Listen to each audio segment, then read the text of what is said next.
Hello friends, once again welcome back to my YouTube channel Noor Multi Classes. Myself Faiz Mohammed. Now we are going to start my topic today. Today start your topic. It is very important topic for class 10th mathematics. ठीक ना? जैसा कि आप सभी को पता है कि मैंने आपको कल के वीडियो में मैंने आपको ग्राफीय विधि से जो होता है 5 मार्क्स जो फिक्स्ड क्वेश्चन होते हैं उसको मैंने बताया हुआ था।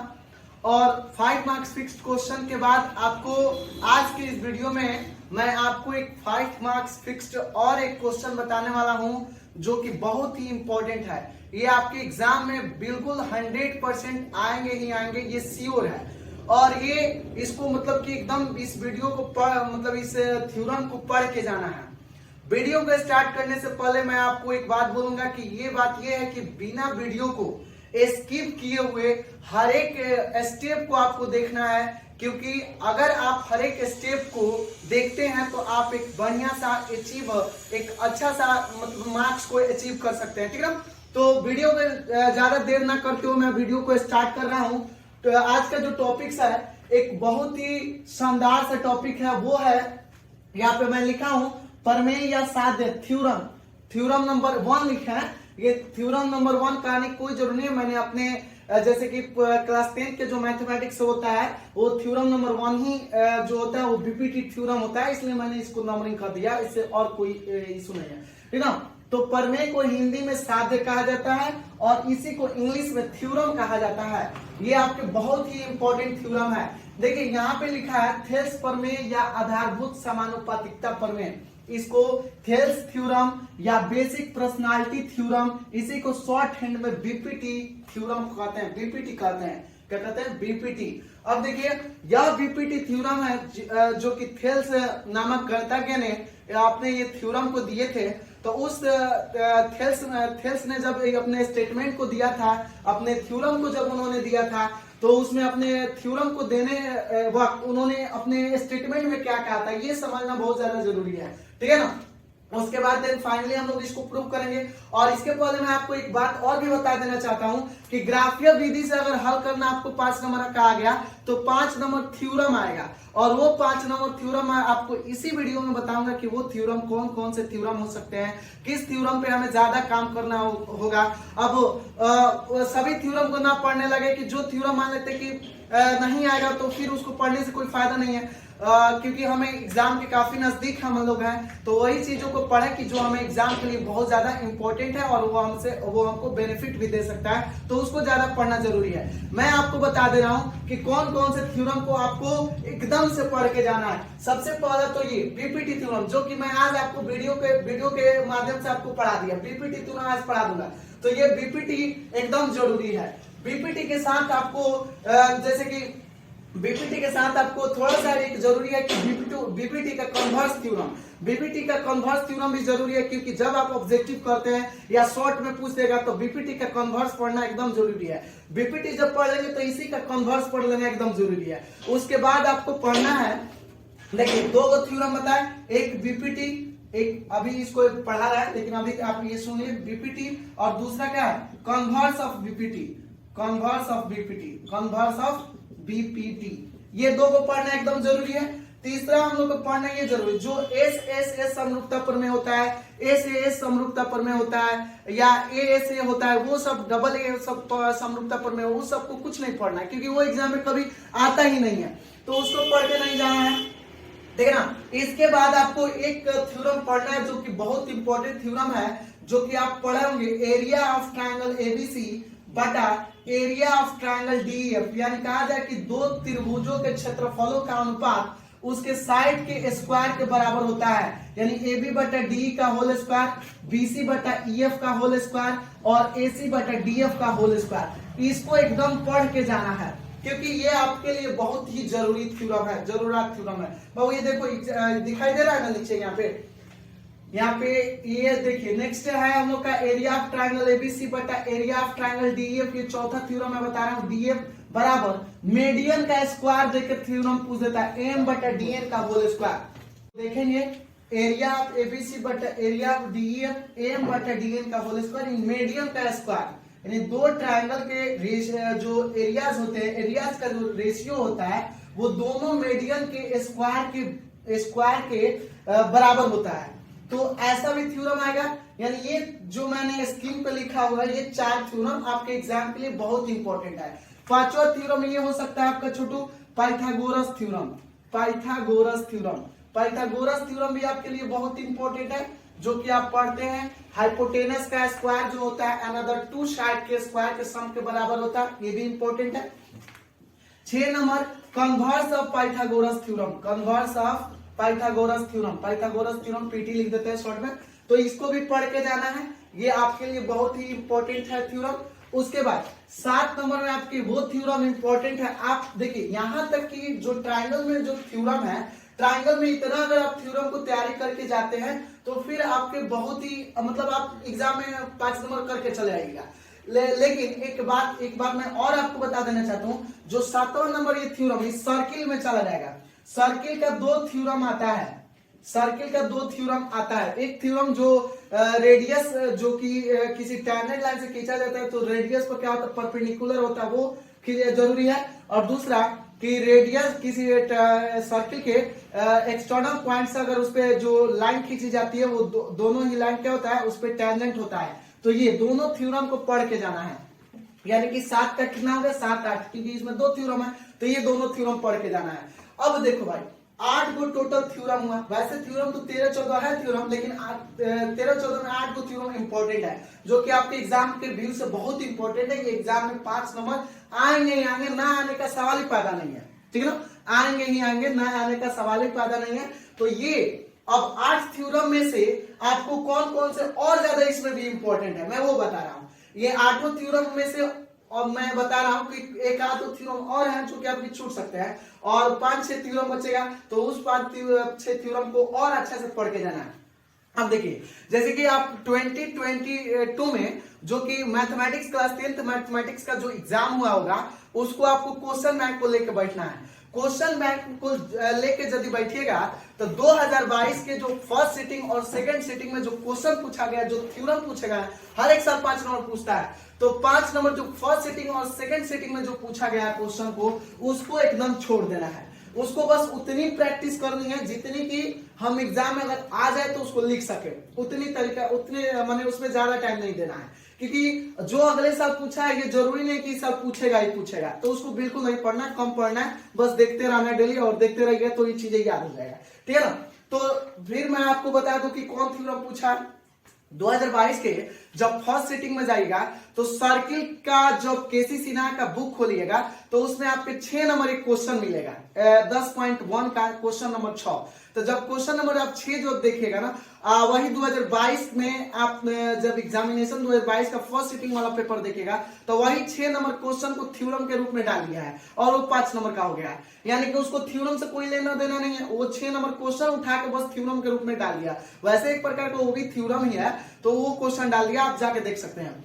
2022 के जो सेकंड सिटिंग में क्वेश्चन पूछा गया है, वो आपका सेकंड सिटिंग का जो क्वेश्चन है वो सर्किल का क्वेश्चन है, और सर्किल का क्वेश्चन सर्किल का थ्योरम है। यानी कि सर्किल का जो थ्योरम है कि किसी एक्सटर्नल पॉइंट सर्किल में सेंटर से किसी एक्सटर्नल पॉइंट से होकर अगर सर्किल पर 2 लाइनें खींची जाती है तो उन दोनों लाइनें आपस जो टेंजेंट लाइन होती है वो बराबर होती है, यानी पीए बराबर पीबी। तो ये पूछा है, यानी ये दोनों थ्योरम को किसमें पेंडिंग में रखना है, उसको पढ़ना है, लेकिन कम पढ़नी है।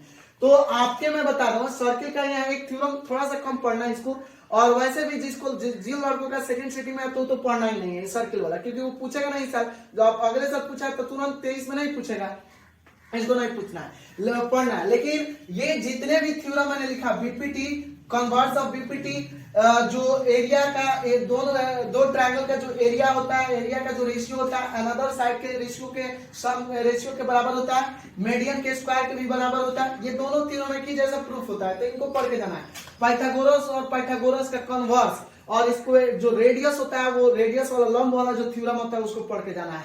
यानी कि टोटल आपके थ्योरम 1 2 3 4 5 6 7 को थ्योरम पढ़ के जाना। और 7 थ्योरम अगर आज से आप प्रैक्टिस में लग जाते हैं तो ये 7 थ्योरम में से कोई ना कोई एक थ्योरम आप जरूर बना के आ जाइएगा, ये मेरा चैलेंज है। तो कल के वीडियो मैंने 5 नंबर पढ़ा दिया है, आज के वीडियो में 5 नंबर बता ही दिया कि कहां कहां से आएंगे, और इन्हीं 5 नंबर को मैं एक एक थ्योरम को लेकर आऊंगा। हर एक लेक्चर में एक एक थ्योरम को मैं बताऊंगा।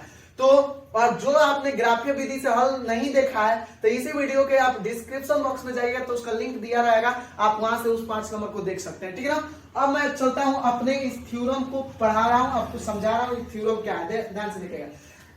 जो थेल्स थ्योरम है, बीपीटी जो थ्योरम है, बीपीटी थ्योरम जो थेल्स थे उन्होंने अपना ये स्टेटमेंट दिया था। क्या स्टेटमेंट दिया था? उन्होंने कहा था कि यदि किसी त्रिभुज के एक भुजा के समानांतर अन्य दो भुजाओं को भिन्न भिन्न बिंदुओं पर प्रतिच्छेद करने के लिए एक रेखा खींची जाए तो वे अन्य दो भुजाएं एक ही अनुपात में विभाजित हो जाती है।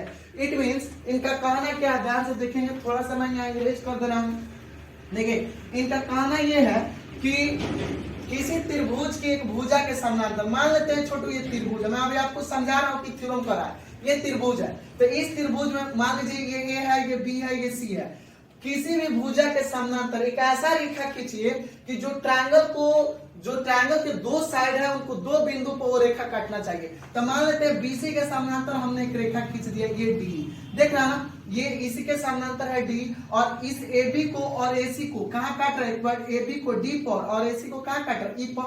यानी इस थ्योरम के अकॉर्डिंग काम हो रहा है ना। अब ऐसा नहीं कि ऐसे खींच दे, तो कहीं से भी जैसे वो लाइन खींचनी है कि जो दो मतलब भुजाओं को दो बिंदु पर इंटरसेक्ट करनी चाहिए, ठीक ना। तो ये आपके इस रेखा लाइन के पैरेलल ये हो गया, ठीक ना।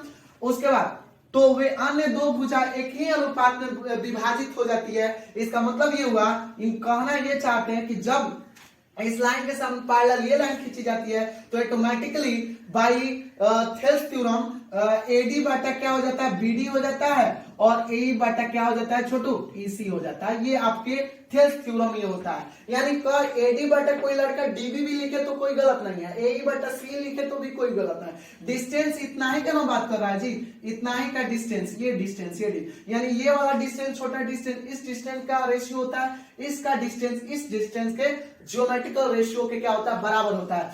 तो ये जो है आपके थेल्स थ्योरम का जो स्टेटमेंट है, और स्टेटमेंट का ये मैंने आपको बताया कि ये ऐसे होता है। आपको ये बातें समझ में आ गई होगी। अब मैं इसको प्रूफ स्टेटमेंट में इसको प्रूफ कैसे किया जाता है वो मैं बता रहा हूँ। थोड़ा सा मैं इरेज कर दे रहा हूँ इस जो लिखा हुआ है यहाँ पे, ध्यान से देखिएगा। आपको एग्जाम में दो तरीका का क्वेश्चन पूछा जाएगा यही इसी थ्योरम को, या तो स्टेटमेंट दिया गया होगा तो आपको प्रूफ करके बताना है, और नहीं तो स्टेटमेंट नहीं दिया जाएगा। कोई अगर थेल्स प्रमेय को लिखे और प्रूफ करे तो उसका स्टेटमेंट भी याद करना होगा, स्टेटमेंट भी लिखना होगा और प्रूफ भी करना होगा। मेरा बात समझ गया ना? ये मतलब कि दो तरीका का क्वेश्चन, अगर आपको स्टेटमेंट लिखा मिल गया तो समझिए किस्मत और बढ़िया है, ठीक है। अब देखिए मैं इस चीजों को प्रूफ कर रहा हूँ, यहाँ पे थोड़ा सा इरेज कर दूंगा क्योंकि लंबा थ्योरम है, ठीक ना।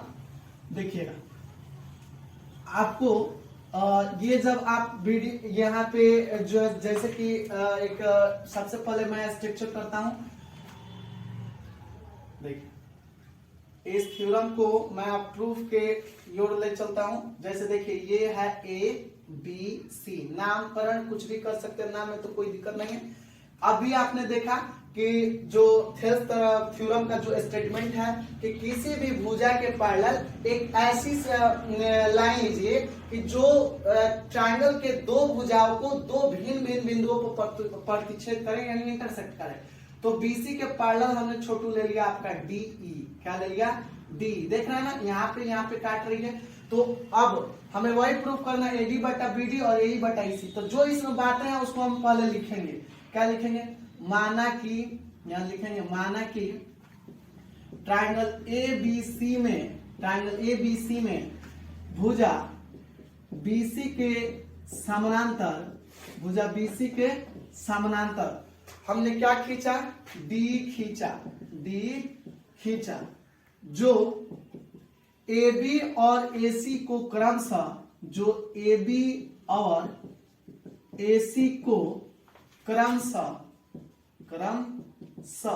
D और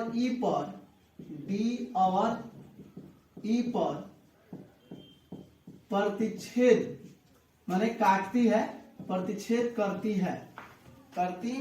है, तो हमें सिद्ध करना है कि, तो हमें सिद्ध करना है कि, क्या सिद्ध करना है? एडी बटा बीडी लिख लीजिए चाहे डीबी लिख लीजिए, एडी बटा बीडी अब बराबर क्या होगा? एई बटा ईसी, एई बटा में ईसी, यही हमें प्रूफ करना है, ठीक है ना। सबसे पहले यहाँ पे मैं बनावट लूंगा। जब थेल्स ने अपने इस थ्योरम को प्रूव किया था तो इसमें बनावट लिए थे, और बनावट के अकॉर्डिंग और भी ये थ्योरम क्या होगा? सिंपल हो जाएगा। तो हम थ्योरम लेंगे, सॉरी स्ट्रक्चर लेंगे इसका। स्ट्रक्चर में हमने क्या किया? बी और ई को हमने मिलाया, बी से ई को मिलाया और सी से डी को हमने मिला दिया। यहां लिखेंगे बी ई और सी डी, माने ये बी से ई को और सी से डी को मिला, बी और सी डी को मिलाया तथा, अब बोलिए, तथा यहां से इस ई से हमने इस पे क्या किया? लंब डाला m, और यहां से हमने इस पर लंब डाला n। तो लिखेंगे तथा d से, पहले dl लिख देते हैं, d से dn इज परपेंडिकुलर, यानी dn लंब किस पर? AC पर, तथा और किस पर डाला? E से em लंब, E से em इस परपेंडिकुलर, टी का उल्टा इसको परपेंडिकुलर पढ़ते हैं। ई से em लंब किस पर? AB पर, AB खींचा। ये हमने बनावट कर लिया, और बनावट से क्या हो जाएगा? सिंपल हो जाएगा। यहाँ पे कितना डिग्री बनेगा? 19 डिग्री एंगल बनेगा ना छोटू, क्योंकि यह लंब है उस पर परपेंडिकुलर है, तो 19 डिग्री बनेगा। अब हम लोग लिखेंगे यहाँ प्रमाण, या इसी को हम लोग कहते हैं प्रूफ, ठीक है ना। जब प्रूफ लिखेंगे तो सबसे पहले हम लोग एडी का क्षेत्रफल निकालेंगे, एरिया ऑफ ट्राइंगल एडीई का क्षेत्रफल। इसको शॉर्ट हैंड में इतना के बदला में हम लोग एरिया ए ट्राइंगल एडीई लिख सकते हैं। तो जब एडीई का क्षेत्रफल चलेंगे, एडीई का क्षेत्रफल में, तो क्या होता है फॉर्मूला? आप बताइए। ट्राइंगल का 1/2 आधार गुणा ऊंचाई, ठीक है ना। तो 1/2 आधार कितना होगा बताइए? कोई भी आधार, आप आधार देखिए, जब ये ऊंचाई का काम करेगा ना, ये ऊंचाई का काम करेगा, तो आप जानते हैं 90 डिग्री के जो सामने होता है ये हाइपोटेनस, ये परपेंडिकुलर, तो ये बेस का काम करेगा ना जी। तो बेस होगा एडी, इतना तो आप जानते हैं, क्लास 10th में 10th के स्टूडेंट है। आधार हो जाएगा एडी। ऊंचाई देखिए, ऊंचाई आप एक बार ईएम लेकर बना सकते हैं, या फिर एक बार डीएन कोई लेकर बना सकते हैं। तो हम ऊंचाई पहले ईएम लेते हैं, ऊंचाई हम लोग पहले ईएम लेते हैं। तो ये हो गया एरिया ऑफ एडीई का क्षेत्रफल। फिर निकालेंगे और ट्रायंगल किसका क्षेत्रफल? ट्रायंगल अब इस छोटे वाला का क्षेत्रफल बीडीई का, ये बीडीई का, तो ट्रायंगल बीडीई का क्षेत्रफल। तो बीडीई का क्षेत्रफल में चलेंगे तो इसी को शॉर्ट हैंड में एरिया ऑफ ट्रायंगल लिख देंगे बीडीई। तो बीडीई में जब लिखेंगे तो क्या होगा? 1/2 आधार का काम कितना? ये बीडी ले लेंगे, और ऊंचाई कितना होगा? ये। अब इसको लिखेंगे भाग करने पर। तो जब भाग करने पर लिखेंगे तो एरिया ऑफ ट्रायंगल एडीई, अब बटा में क्या हो जाएगा? एरिया ऑफ ट्रायंगल बीडीई, ठीक है ना। और यहाँ पे हो जाएगा 1/2 एडी इंटू एम, जो उसका वैल्यू है लिख देंगे, और इसका वैल्यू है 1/2 हाफ बीडी इंटू ईएम लिख देंगे। तो देखो छोटू, ईएम से ईएम कट जाएगा, हाफ से हाफ कट जाएगा, तो क्या मिलेगा? इधर दिखाई दे रहा हो? तो मिलेगा कितना? एरिया ऑफ ट्रायंगल एडीई, अब बटा में मिलेगा आपका एरिया ऑफ ट्रायंगल बीडीई बराबर आपका हो जाएगा एडी बटा बीडी। बस अब इतना आपने एडी बटा बीडी ला लिया, इसको इक्वेशन नंबर फर्स्ट कर देना है। इतना आपको करके इतना कर देना है, ठीक ना। इतना करने के बाद आप देखेंगे ध्यान से कि आपने इस तरह से एक बार आया, एडी आधार लिया, फिर आपने बीडी लिया, फिर आप उधर से आप प्रूफ कीजिए। ऊंचाई आपने कितना हाइट लिया था? ईएम, लेकिन अब आधार कितना लेंगे? ए, और ऊंचाई कितना होगा? डीएम। तो यहाँ लिख देंगे जब आधार कितना हो? ए, और ऊंचाई कितना हो? और ऊंचाई डीएन हो, तब किसका निकालेंगे क्षेत्रफल? एरिया, फिर एडीई का। तो एरिया ऑफ ट्राइंगल ADE का जब क्षेत्रफल निकालेंगे, दिखाई दे रहा है ना? Yes sir. Area of triangle ADE का तो कितना होगा 1/2 बेस इंटू हाइट। तो बेस कितना अभी लिखे AE और ऊंचाई कितना लेंगे छोटू DN। अच्छा एक बात और, AD बटा BD हमें मिल गया, AE और ये हो गया DN, ठीक है ना? अब निकालेंगे फिर इसमें, देखे ना, देखिए BD निकाले थे तो आप किसका निकालेंगे CED या चाहे DEC या चाहे ECD, कुछ भी आप कह के निकाल सकते हैं। तो इसका क्षेत्रफल निकालेंगे किसका, CED का चाहे DEC का, कुछ भी निकाल लीजिए। और नाम से ये एरिया ऑफ ट्राइंगल CDE का क्षेत्रफल निकाल देते हैं।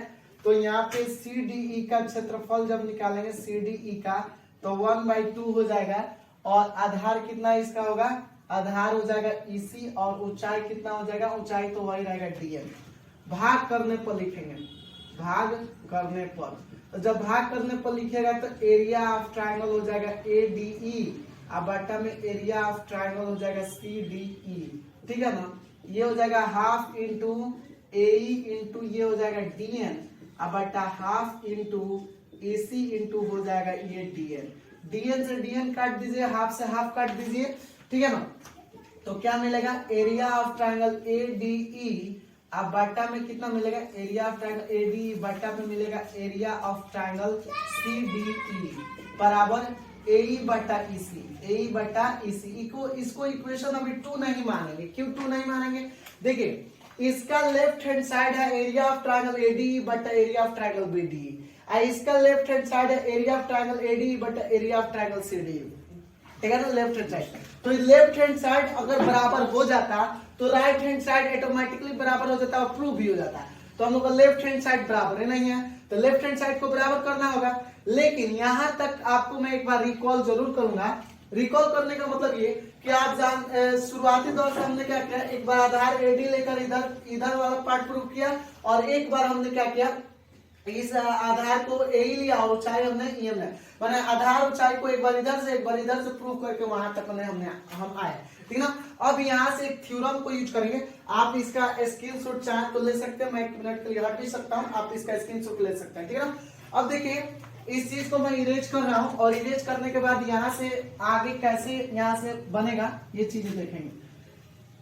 अब देखिए आप एक थ्योरम पढ़े, इक्वेशन नंबर 1 को आप रखेंगे, वैसे आप थ्योरम पढ़े हैं एक, यहाँ वही थ्योरम का अप्लाई करेंगे तो लेफ्ट हैंड साइड बराबर हो जाएगा। यहाँ लिखते हैं हम जानते हैं कि एक ही आधार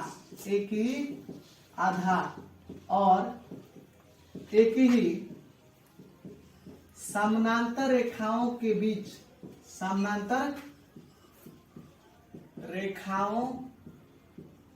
बीच बने त्रिभुज का क्षेत्रफल क्या होता है, बराबर होता है, ठीक ना?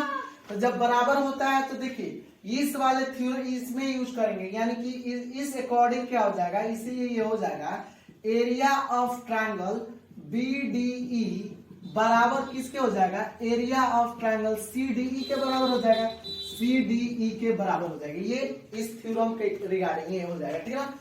क्योंकि जो ये आपने ये जो लाया हुआ है इसको आप ऐसे ही लिख लीजिए। यहाँ पे हमने क्या लाया हुआ है, तो एरिया ऑफ ट्राइंगल कितना है, चूंकि ये कितना है, एरिया ऑफ ट्राइंगल ADE बटा में आपका है एरिया ऑफ ट्राइंगल कितना CDE, area of triangle CDE है।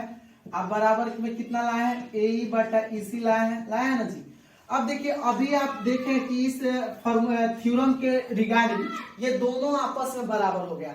जब ये दोनों आपस में बराबर हो गया तो यहाँ पे हम सीधी सी बात लिख सकते हैं एरिया ऑफ ट्राइंगल ADE, अब बटा में लिख सकते हैं एरिया ऑफ ट्राइंगल क्या CDE लिख सकते हैं। देखिए CDE को अभी यहाँ पे अब नेगलेक्ट करेंगे। क्यों नेगलेक्ट करेंगे, क्योंकि CDE BDE के बराबर है। देखिए ये लेफ्ट हैंड साइड लाने के लिए, इतना लाने के लिए इसके प्रोडक्ट को, ये जो आप देख रहे हैं इसके जो हमने लाया हुआ है प्रोडक्ट, इसमें अगर CDE के जगह पे BDE हो जाता तो लेफ्ट हैंड साइड बराबर हो जाता है, तो राइट हैंड साइड बराबर करके प्रूफ कर देते हैं। तो उसी लेफ्ट हैंड साइड को बराबर करने के लिए ये स्टेटमेंट लिखा गया और इसी स्टेटमेंट के दोनों ये जो एरियाज हो गए आपस में बराबर हुए। तो जब बराबर हुए तो ये CD के जगह पर हटा के BD नहीं लिख सकते हैं क्योंकि ये दोनों बराबर है। तो एरिया ऑफ ट्राइंगल क्या हो जाएगा, BDE हो जाएगा इस फॉर्मूला के अकॉर्डिंग और ये हो जाएगा AE बटा EC। अब इसको इक्वेशन नंबर कितना ले लेंगे, 2 ले लेंगे। अब इक्वेशन 1 और 2 को देखिए, यहाँ लिखेंगे इक्वेशन नंबर 1 समीकरण 1 और 2 से, समीकरण 1 और 2 से। तो जब आप समीकरण 1 और 2 को ध्यान से देखिएगा तो इसका जो लेफ्ट हैंड साइड जितना है इसका भी लेफ्ट हैंड साइड उतना ही है, तो आपस में राइट हैंड साइड बराबर होगा। तो जब राइट हैंड साइड बराबर होगा तो AD बटा कितना होगा, BD के बराबर हो जाएगा और यहाँ पे AE बटा जो होगा छोटू वो EC के बराबर हो जाएगा। यही तो हम लोग को प्रूफ करना था और ये हो जाएगा हम लोग का प्रूफ। समझ में आया ना?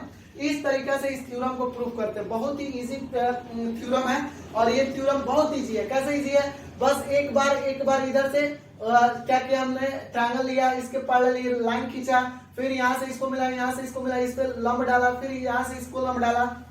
लंब डालने के बाद एक बार आधार AD और ऊंचाई EM लेके बनाया, फिर यहाँ का आधार BD हो गया और ऊंचाई EM रहने दिए, फिर इधर से वही काम इधर से किए, बस ऊंचाई DN ले लिया और आधार यही हो गया और दोनों का रिजल्ट भाग देने पर रिजल्ट आया जो इसका LHS बराबर नहीं था। तो बस यहाँ पे कॉन्सेप्ट लगाया जिससे LHS बराबर में आ गया तो RHS जो होगा ऑटोमेटिकली बराबर में हो गया। तो इसी और इस तरीका से हम लोग का BPT थ्योरम क्या हुआ, प्रूफ हुआ। इस तरीके से हम लोग BPT थ्योरम प्रूफ करते हैं। इसमें क्वेश्चन भी आ जाएगा आपके जो BPT थ्योरम हुआ, BPT थ्योरम को प्रूफ कैसे करें ये हो गया। अब उसका थोड़ा सा एग्जांपल देख लीजिए जो आपके एग्जांपल ऑब्जेक्टिव में आ सकता है, एग्जाम में ऑब्जेक्टिव में आता भी है, बहुत ज्यादा इससे ऑब्जेक्टिव क्वेश्चन आते हैं। ABC मान लेते हैं, यहाँ आपका ये DE है, ठीक है ना, यहाँ मान लेते हैं जैसे 8 दे दिया, यहाँ पे मान लेते हैं 4 दे दिया, यहाँ पे आपको 6 दे दिया, तो यहाँ का वैल्यू पूछेगा कितना होगा। तो आप सीधी सी ये में कह सकते हैं, आप जानते हैं क्या जानते हैं, बाय पाइथागोरस थ्योरम AD बटा BD और AE बटा EC। AE बटा EC जानते हैं। AD का वैल्यू कितना है, 8 है, BD का वैल्यू कितना है, 4 है, जो दिया भर दीजिए 6, अब बटा EC तो निकालना है ना, तो 8 इंटू इस क्रॉस मल्टीप्लाई, या इसको 2 बार में भी काट सकते हैं, 6 इंटू ये हो जाएगा 4, तो EC बराबर कितना हो जाएगा 6 इंटू 4 बटा 8, ये 4 दूना 8, ये 2 3 6, तो EC का वैल्यू कितना आ जाएगा 3 आ गया, तो यहाँ का वैल्यू 3 हो गया। समझ में आया? तो समझ में आया कि नहीं है? जैसे मान लेते हैं ऐसे आपको दे दे कुछ भी ABC यहाँ दे देगा, यहाँ पे एक लाइन दे देगा, ठीक है ना, और यहाँ पे कुछ भी दे देगा, X दे देगा, यहाँ 16 दे देगा, यहाँ पे मान लेते हैं कि 14 दे दिया, यहाँ पे 7 दे देगा, पूछ देगा कि X का वैल्यू निकालिए, नहीं निकाल लीजिएगा। तो इस तरह का ये थ्योरम का एग्जांपल होता है और जान लीजिए इसको एकदम याद रखना एग्जांपल, क्योंकि एग्जांपल से ऑब्जेक्टिव क्वेश्चन आता है। इस थ्योरम के रिगार्डिंग ये जो थ्योरम है 3 गो वैल्यू दिया रहेगा, एगो नहीं निकाल लीजिएगा, तो ये थ्योरम है। समझ में आया कि नहीं है? तो इस तरह से हम लोग थ्योरम माने बनाते हैं और इसका जब ऑब्जेक्टिव आए तो उसको भी हम लोग ऐसे करके बना ले। और भी थेल्स थ्योरम का जो कन्वर्स है या और भी जो भी थ्योरम है, मैं कल के वीडियो में अगले नेक्स्ट जो वीडियो होगा उसमें और भी थ्योरम इंपॉर्टेंट जो थ्योरम होगा उसको लेकर आऊंगा। लेकिन आप सभी स्टूडेंट से यही मेरी अपील है, गुजारिश है कि आप इस जो चैनल को होता है काफी ज्यादा दोस्तों में शेयर कीजिए और लाइक शेयर कीजिए, सब्सक्राइब तक कीजिए, ताकि जो भी मैं वीडियो डालूं उसका नोटिफिकेशन आप तक पहुंचे और आप एक बेहतरीन से बेहतरीन ढंग से तैयारी कर सके और बेहतरीन से बेहतरीन मार्क्स को ला सके। तो दोस्तों आज के लिए इतना ही, फिर मिलेंगे आपको नेक्स्ट लेक्चर में। Thank you.